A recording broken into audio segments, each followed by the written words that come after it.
Welcome back to this channel of intense real-life style stories.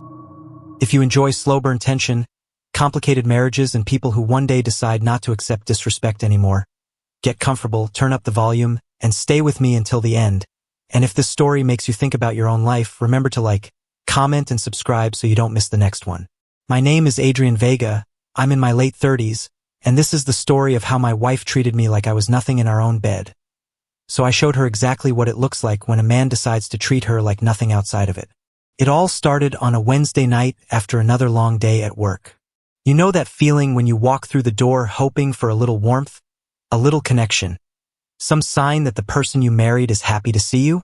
I had been pretending for months that everything was fine, but that night I finally stopped lying to myself.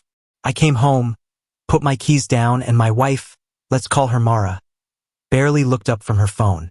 That had become normal, but something in me was different that night. This time, I was actually paying attention instead of just swallowing it.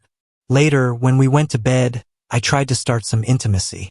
Nothing wild, just the simple physical closeness that married couples are supposed to share. She rolled her eyes, let out a long, annoyed sigh, and said she was too tired. Too tired. But the funny thing was, she wasn't too tired to scroll through social media for another hour. She wasn't too tired to send voice notes to her friends. She was just too tired for me. And it wasn't the first time. Lying there staring at the ceiling, I started counting backwards in my head. When was the last time she actually wanted me? When was the last time she didn't act like I was bothering her for even trying? It had been around for straight months of excuses, eye rolls, tight little comments, and me being treated like some desperate teenager begging for attention. The worst part wasn't even the no. It was how she said it. Like I was pathetic for wanting my own wife. Like I was being unreasonable for wanting passion and closeness in my own marriage. She would huff, act irritated, sometimes even laugh at my attempts. She literally laughed at me.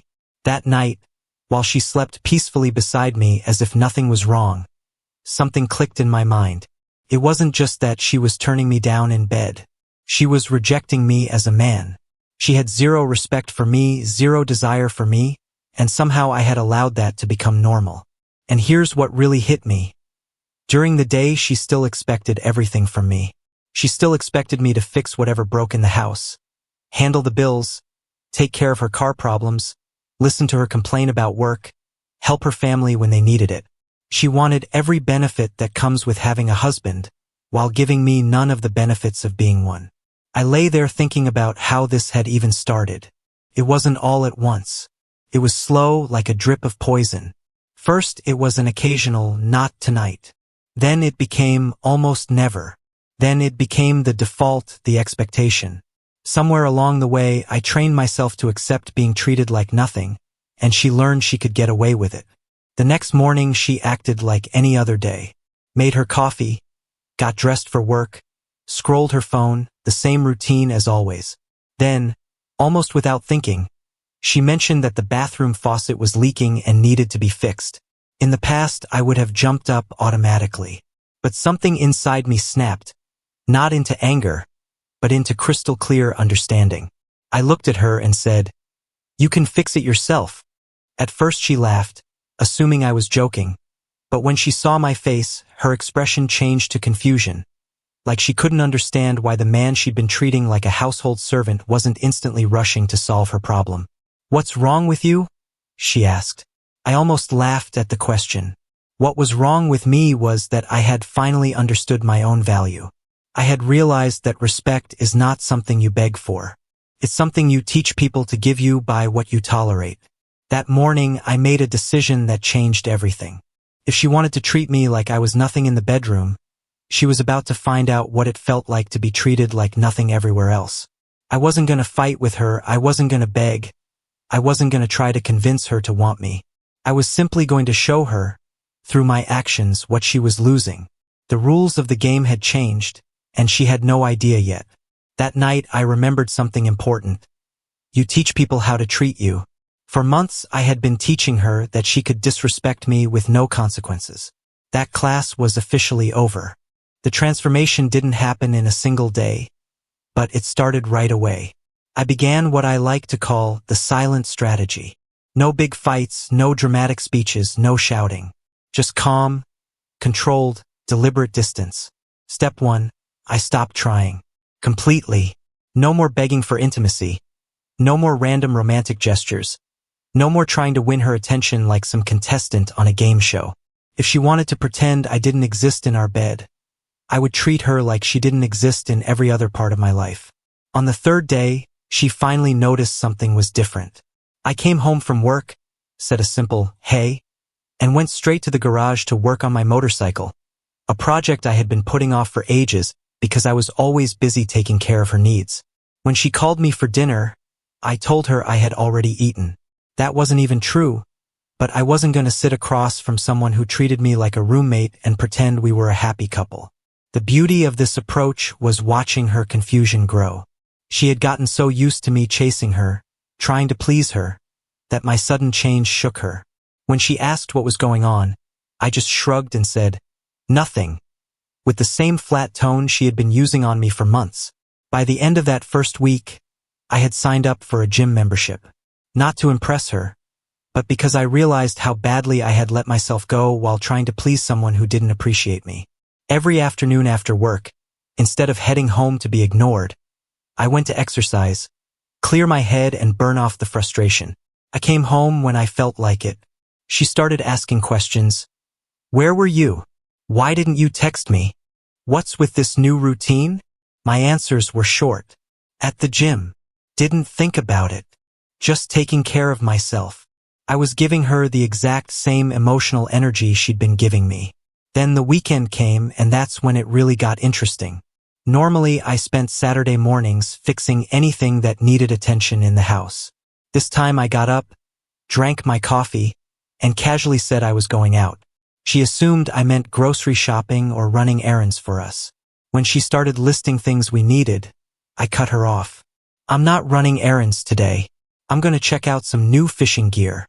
The look on her face was priceless, like it hadn't even occurred to her that I might do something just for myself. "What about all the things we need to get done?" she asked.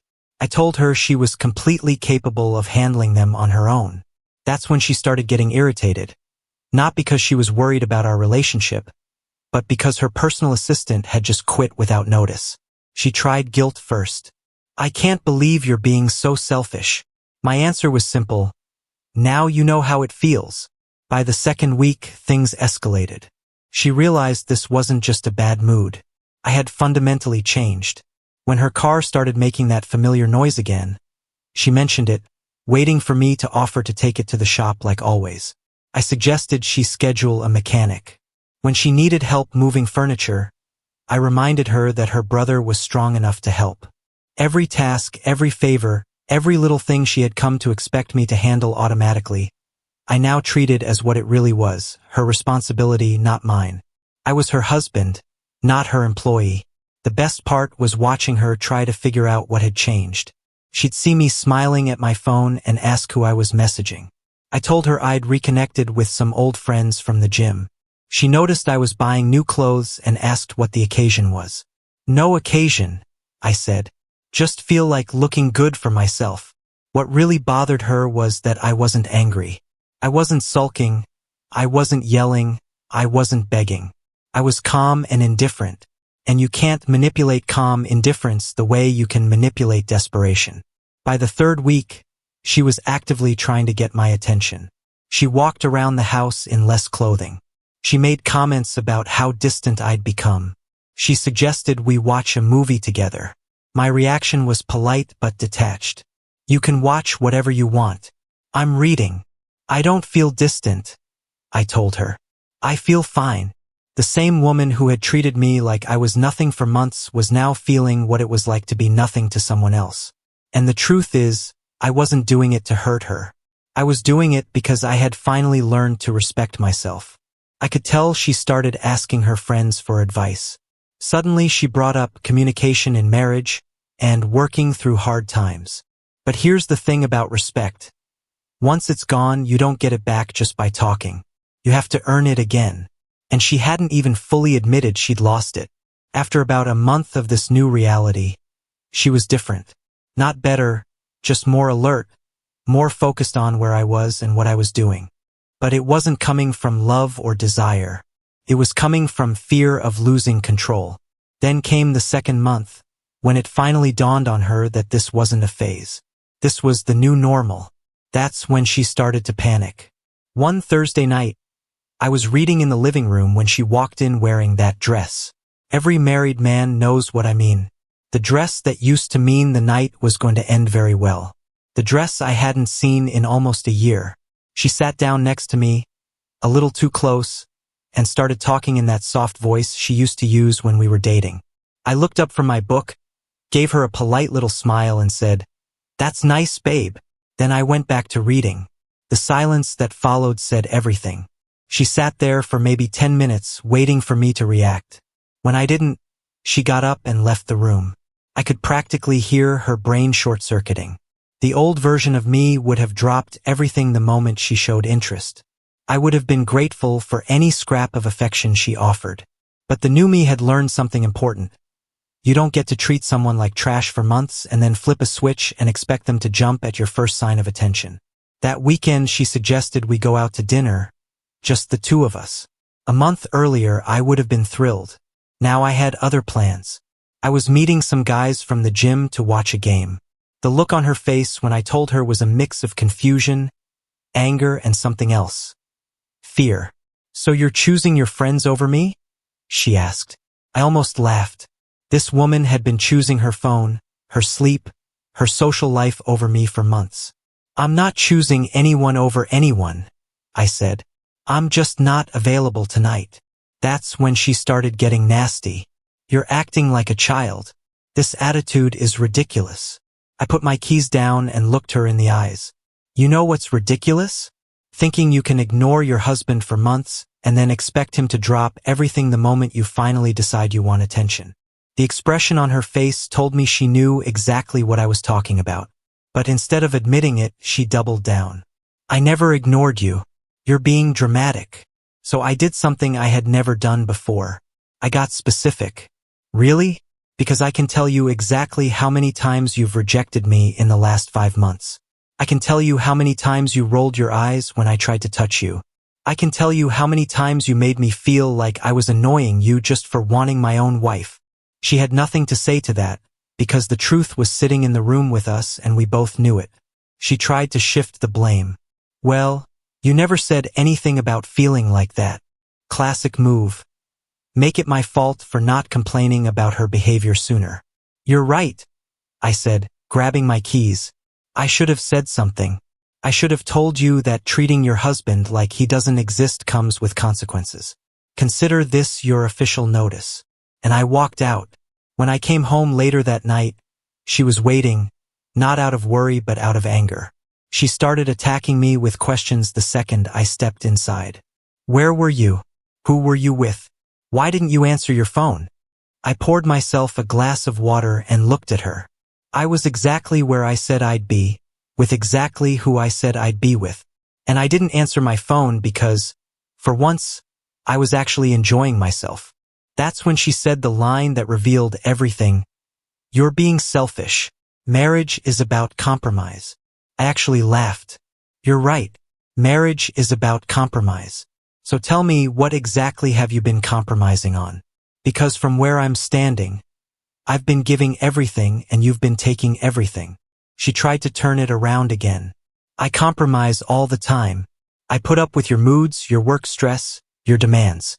My demands. That's what she called me, wanting intimacy with my own wife. That was the moment I realized we had crossed a line we couldn't uncross. "My demands," I repeated. "You mean wanting to feel desired by my wife? Wanting basic respect in my own home? Expecting the woman I married to act like she actually likes being married to me?" Every word hit her, and I could see it. But instead of apologizing, she got defensive. "You don't understand how much pressure I'm under. You don't understand how tired I am." More excuses. More reasons why her behavior was justified. "You're right," I said. "I don't understand how you can be too tired for your husband but not too tired for your phone. Too stressed for intimacy but not too stressed for girls' nights. I don't understand how you expect me to always show up for you when you never show up for me. She stormed off to the bedroom and slammed the door. I slept on the couch that night not because she kicked me out, but because I chose to. And that choice didn't go unnoticed by either of us. The next morning started a new phase. She tried to negotiate. Maybe we should try counseling. Maybe we should work on our communication. Notice what she didn't say. She didn't say, I was wrong. She didn't say, I disrespected you. She wanted to fix the symptom without naming the disease. I told her I wasn't interested in sitting in a therapist's office with someone who didn't think she'd done anything wrong. When you're ready to admit you've been treating me like I'm nothing, I said, then we can talk about fixing this. Until then, I'm just going to keep treating you exactly the way you treated me. That afternoon, she tried another angle. She cooked my favorite meal, put on soft music, tried to create a romantic atmosphere. But romance without respect is just manipulation. I thanked her for dinner, then went to the garage to keep working on my bike. That's when I think she finally started to understand that the man she'd been taking for granted was gone. As the third month of this new version of me rolled on, the consequences rippled into parts of her life she never expected. Her car registration was due, something I had always handled. When she mentioned it, I told her the office was open until late and she could go anytime. She stared at me like I was speaking another language. You're not going to take care of it? She asked. It's your car, I replied. You're more than capable of handling your own responsibilities. I realized she had gotten so used to me managing her life that she had forgotten how to manage it herself. With her personal assistant mode turned off, she was lost. Then her sister called one weekend, inviting us to a family barbecue. In the past, I would have automatically said yes, rearranged my schedule, and made sure we showed up with something nice. This time, when Mara told me about the invitation, I said, sounds fun. You should go. She blinked. Aren't you coming? I've got other plans, I said. She demanded to know what plans. I told her I'd joined a weekend hiking group from the gym, something I always wanted to do but never made time for because I was always available for her family events, her social obligations, her priorities. She couldn't process it. Since when do you choose hiking over family? Since I realized your family never treated me like family, I said calmly, just as a convenient accessory for their daughter. Since I realized showing up out of obligation is just another way of letting myself be taken for granted. The barbecue incident led to our first real blow-up in months. Not because I was yelling, but because she was furious. You're embarrassing me, she said. What am I supposed to tell them? I suggested she tell them the truth. That her husband was finally living his own life instead of just existing in hers. That's when she said, this isn't the man I married. And she was absolutely right. The man she married was a pushover who prioritized her happiness over his own self-respect. The man she married would have accepted being treated like nothing and then asked what more he could do. You're right, I told her. The man you married tolerated disrespect. The man you married begged for scraps of attention. The man you married didn't know his own worth. That man is gone. She tried one more angle, guilt through wedding vows. We promised to be there for each other in good times and bad, she said. I almost applauded the irony. Where were you in my bad times? Where were you when I needed to feel wanted? Where were you when I needed basic respect? Because from where I'm standing, you only remember those vows when they benefit you. The following week brought outside interference.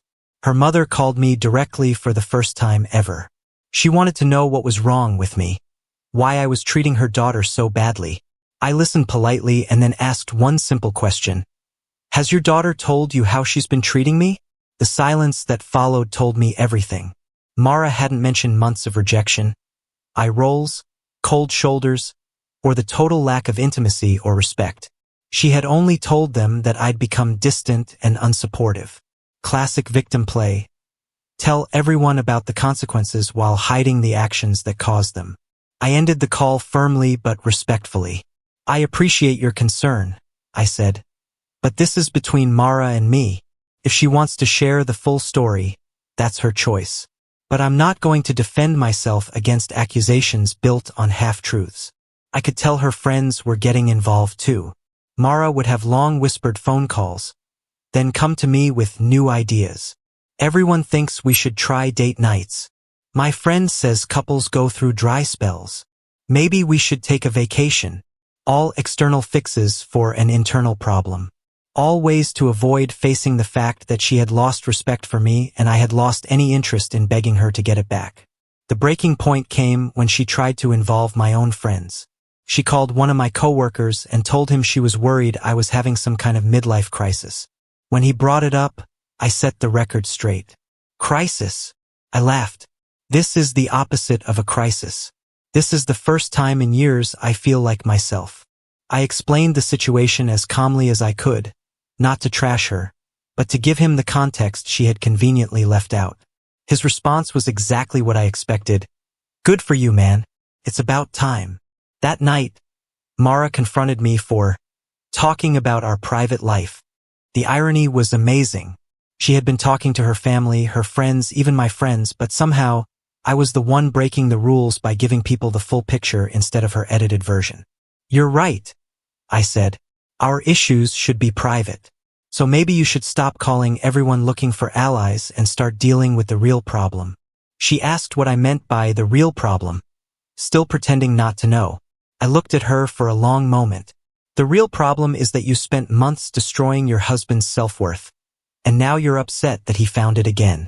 The real problem is that you want all the perks of being married without any of the responsibilities. The real problem is that you're not sorry for what you did. You're just sorry it finally has consequences. That night, for the first time in months, she tried to initiate intimacy. Not because she wanted me, but because she was desperate. She finally understood I wasn't playing hard to get. I genuinely wasn't interested in someone who had shown me so clearly how little she valued me. When I gently turned her down, she broke. What do you want from me? She cried. The question hung between us, heavy with all the damage of the past months. What did I want? I wanted her to desire me. I wanted her to respect me. I wanted her to treat me like a husband instead of a burden. But more than anything, I wanted her to understand that those things can't be switched on like a light after months of doing the exact opposite. For the first time in a long time, she was asking the right question, but she was asking it about 4 months too late. I sat down in front of her and decided it was time for brutal honesty. I want you to understand what you did to us. I want you to realize you turned your husband into a stranger in his own home. And I want you to understand that some things can't just be undone because you suddenly don't like the consequences anymore. She tried to interrupt, but I wasn't finished. For months, you made me feel pathetic for wanting my own wife. You made me feel like I annoyed you just by existing. You turned intimacy into something I had to beg for, and then acted like I was unreasonable for wanting it. I never meant to make you feel that way, she said. The classic non-apology? I don't regret what I did. I just regret that you felt bad about it. Your intentions don't erase the impact, I replied. Someone can step on your foot by accident, but your foot is still broken. You damaged my respect for this relationship, and now you're upset that I'm not limping around pretending everything is fine. That's when she got truly angry. So what now? Are you just going to punish me forever? Hold this over my head for the rest of our marriage. There it was. She didn't regret the behavior. She was just tired of dealing with the fallout. I'm not punishing you, I said calmly. I'm protecting myself. There's a difference. Punishment would be me trying to hurt you back. Boundaries are me refusing to let you hurt me again. She started crying then, but it wasn't the kind of crying that comes from deep remorse.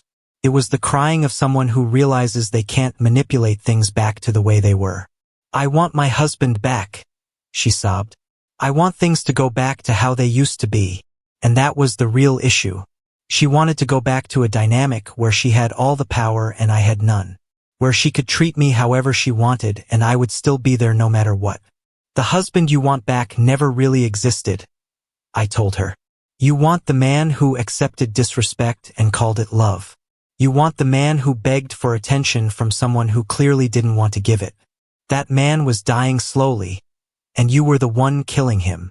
She tried another approach, talking about love and commitment and working on problems together. But love without respect is just dependency. Compromise without equality is just slavery. And you can't work on problems if both people aren't willing to admit the problems exist. Do you still love me? She asked, desperate. It was a trap and we both knew it. If I said yes, she would use it to pressure me into going back to the old dynamic. If I said no, she would use it as proof that I was the problem. I love the woman I thought I married, I answered slowly. But I barely recognize you anymore. The woman I married wouldn't have treated me like a nuisance. She wouldn't have made me feel unwanted in my own house. She wouldn't have spent months tearing down my self-esteem and then acted surprised when I finally found it again. She asked what it would take to fix things. I told her the truth. It would take you understanding that this isn't about you making it up to me with a few nice gestures. It's about you becoming the kind of person who wouldn't have done this in the first place. And that doesn't happen overnight. How long do I have? She asked. How long do I have to prove myself? That question showed she still didn't get it. She was thinking in terms of a sentence she had to serve, a period of punishment she could endure until things went back to normal. There is no timeline, I said. There is no going back to normal. Normal was you disrespecting me and me accepting it. Normal was broken. What we have now is honest. You're feeling exactly what you made me feel, and you don't like it. That's when she made her last move. She brought up therapy again, but this time she'd already found a therapist and booked an appointment. She wanted us to commit to working things out, but she also wanted me to promise that I'd try to get back to how I used to be. I looked at her and said, I'll go to therapy with you on one condition. You have to be willing to admit that the way things were before was the problem, not the solution. You have to accept that you created this situation with your choices. And you have to understand that the goal is not to fix me so I go back to being someone who tolerates disrespect. The goal is to build something completely new. Her face told me everything. She wasn't sure she was ready for that kind of responsibility. She wanted therapy to fix me, not to examine herself. She wanted professional validation that I was overreacting, not professional help in understanding why her husband had emotionally checked out of the marriage.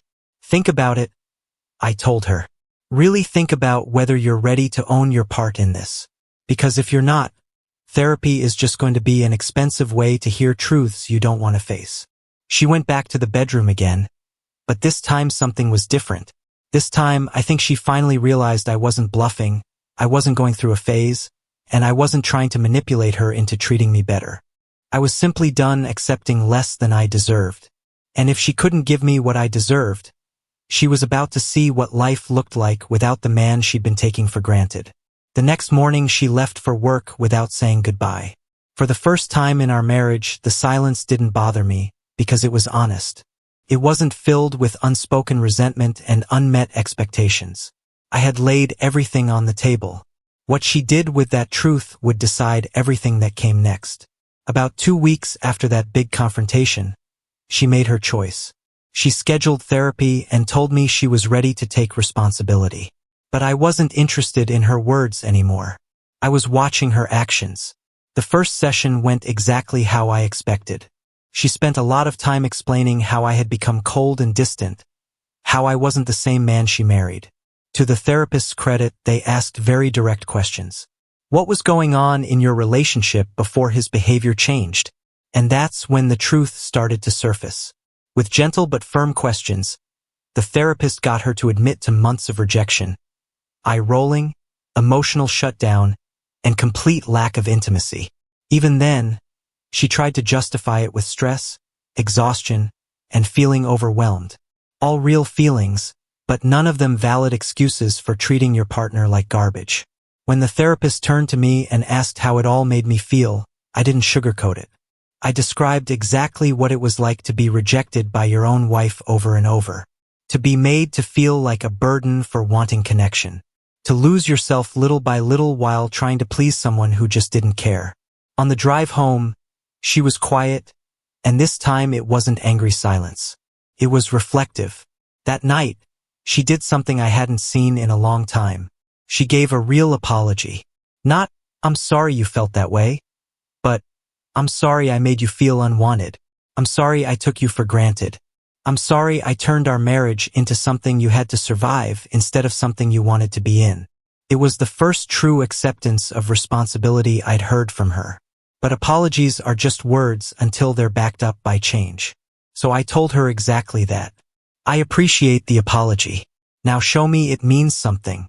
Show me you understand what you almost lost. Over the next month, she started to do exactly that. Not with grand gestures, but with consistent, daily choices. She put her phone away when we talked. She started conversations about things that mattered instead of just complaining about work. She treated me like someone she actually wanted to spend time with, not someone she was stuck with. The biggest change was in how she approached intimacy. Instead of acting like it was a chore or an obligation, she treated it as something she genuinely wanted.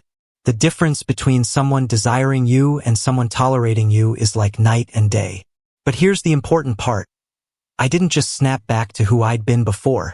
Couldn't. Almost half a year of learning to respect myself wasn't going to disappear in a couple of easier weeks. I appreciated her efforts. I acknowledged the changes. But I kept my boundaries. She noticed, of course. One night she said, "You're still keeping me at arm's length." She wasn't wrong. Trust, once broken, doesn't magically return just because the other person stops breaking it. I'm protecting what we're trying to build, I told her. The old me would have jumped straight back into full vulnerability the second you started treating me better. That version of me also accepted being treated badly. This version of me needs to see consistent change, not just a temporary improvement. Sometimes that frustrated her. I could tell she wanted instant forgiveness, instant restoration of intimacy, instant closeness. But she was learning that consequences don't vanish just because you stop causing them. Some wounds take time to heal, even when both people are genuinely trying. About 3 months into this new phase, something shifted, not in me giving in, but in her truly understanding. She stopped asking when things would go back to normal and started focusing on making our new normal better than anything we'd had before. She began planning real date nights where she was fully present. She initiated talks about our future, our goals, things we wanted to do together. Most importantly, she treated me like a partner she chose, not a responsibility she inherited. Slowly, the respect returned, not because I demanded it with threats, but because I had shown her with my actions what life looked like without it. She had tasted what it felt like to be ignored, to be treated with indifference, and she hated it. More importantly, she understood that it was a direct result of her own choices. Around 7 months after that night, when everything started to change, we were in a completely different place. Not because we went back to how things were, but because we built something new on top of the ruins of the old. Something based on mutual respect instead of one-sided sacrifice. She never again treated intimacy like a burden. She never again made me feel pathetic for wanting my own wife. She never again assumed I'd always be there no matter how she acted, because she had seen what happens when you treat someone like nothing. Eventually, you become nothing to them. The man who used to beg for attention was gone. In his place stood someone who knew his value and refused to accept less than he deserved. The woman who used to take that man for granted was gone too. In her place stood someone who understood that love is not a license to be careless, and respect is something you prove every day. Our marriage didn't survive because we went back to the old pattern. It survived because we both became better versions of ourselves. She became someone worth being married to, and I became someone who would never again stay married to someone who wasn't. Some people might say what I did was extreme, that I should have communicated more, tried harder, been more patient. But here's what I learned. You teach people how to treat you, and sometimes the most loving thing you can do for yourself and for them is refuse to accept mistreatment. My wife learned that treating me like I was nothing would eventually mean she was nothing in my life. It was a hard lesson, but it saved our marriage by forcing both of us to grow into people who truly deserved each other. The respect is real now. The intimacy is genuine. The partnership is equal. Not because I begged for it, but because I finally demanded it through my actions. Our story ends here for today. If you've listened all the way to the end, how about subscribing to the channel? It helps us more than you can imagine. I've picked out a couple of other videos for you that I'm sure you'll enjoy. Feel free to click on them and keep listening. I'll be waiting for you in the next story. See you soon.